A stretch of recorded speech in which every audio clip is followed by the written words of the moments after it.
Welcome to CityLine. I'm Karen Holmes Ward. Today we're going to take a look at the homes that housed history in our state. History lessons and history textbooks about this country often left readers with the impression that human bondage was only practiced in the South, but slavery had deep roots in the North too. Did you know that the largest slaveholder in Massachusetts once lived on an enormous estate in a neighborhood near the Mystic River in a building that is still well preserved and is open to the public today? Chronicle's Shayna Seymour takes us there. The Royal House and Slave Quarters offer a historic look back in time that you may not expect to find in Medford. It was owned by Isaac Royal Sr., and then his son Isaac Royal Jr. inherited it. And they, at one point, were the largest slaveholders in Massachusetts. Penny Outlaw is co-president of the Royal House Association. She says this is the only preserved structure of its kind in New England. It is unique. As far as we know, it's the only extant, still standing slave quarters. Nearly 3 centuries ago, these quarters in the mansion just 35 feet away stood on a 550-acre estate, 11 times the size of the Boston Common. On the side of the mansion that is facing the slave quarters, the only windows are windows that light the slave's stairway, and they have to be there to provide some light. When you look at the rest of the mansion, there are loads of windows. So that was obviously a very deliberate choice that was made. When you look at the side of the slave quarters that faces the mansion, lots of windows. So it really makes a statement about who is seen and who is not, and who controls that. Inside, the slave quarters are markedly modest. There's an out kitchen designed to keep the summer heat and the year-round smell of food away from the mansion. Next to that, a meeting room that used to be divided into 3 smaller rooms. There was no historical value of this structure until relatively recently, because there was no value for the slaves' lives, even after they were long gone. So you'll see that this has been improved. It has heat, it has bathrooms. It certainly wasn't like this to begin with. It was a very bare bones series of 3 rooms where we know people slept, but we also know a lot of goods and other things were kept here. Next door tells a much different story. You'll see a lot of things that indicate wealth, and he's trying to make it as grand as you can for a mansion at the time. Isaac Royal Sr. grew up in Dorchester and acquired his wealth after becoming a merchant mariner and establishing a sugarcane plantation in Antigua. He eventually returned to the colonies and this manse. This is a new part of the house, so he added this onto the original brick cottage, and he was able to raise the ceiling by about a foot. He wants it to be as grand as possible.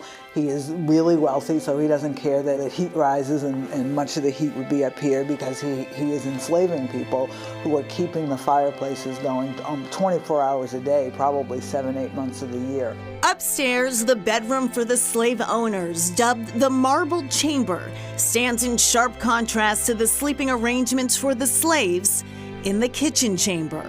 We have examples of what's known as slave cloth in the mansion, and we're contrasting that with the type of sort of taffeta and silk that the royals would have been wearing. The point being, the taffeta and silk rustles when you walk. It announces that you're coming. The slave cloth doesn't make a sound, and that's very deliberate, because you're basically a non-person. What's known about the lives of the 60 slaves here falls devastatingly short of the detailed royal family history. Because they were considered property, they didn't have last names. So when you're looking at doing, what a lot of people do, a lot of genealogical research now, it's hard to get past what I call the wall of 1870. That's the first census where African American people were recorded as people. The Royal House Association is hoping to find funding for more research about the people who were enslaved here. Where we are on a number of fronts in terms of racial disparities, still in employment, still in homelessness, in almost every other category, people of African descent, and even broader than that, brown people do not have the same opportunity yet in America as white people. And you can trace the root of that right back to enslavement. Preserving and propagating that history, key to appreciating what has changed and what has not. I think it's important to understand the past in order to understand where we are now. Next, we visit the home of a man who centuries later urged African Americans to cast off the shackles of racism by any means necessary.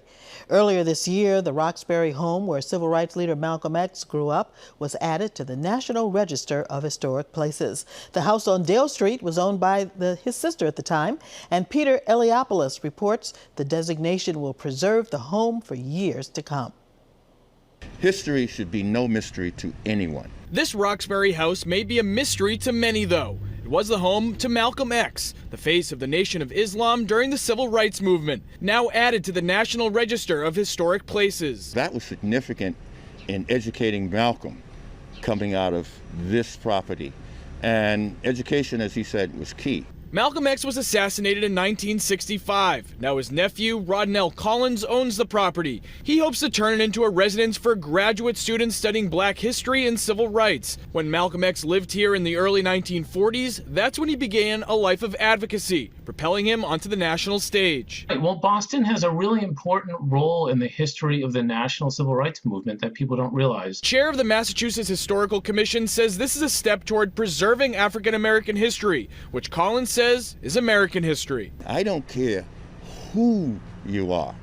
The Confederate statues, George Washington, that's all part of the fabric of what took place in this nation. It is significant in that it represents who we are as a history. And thank you, Peter, for that story.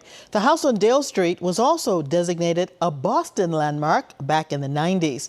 And an interesting development, 2 men convicted for killing Malcolm X over 50 years ago were recently exonerated. It's been proven that the FBI and the NYPD withheld evidence that pointed to different suspects and could have cleared them. Coming up, a centuries-old estate that just months ago was designated a Boston landmark. We'll take a look back at the property's hidden history next.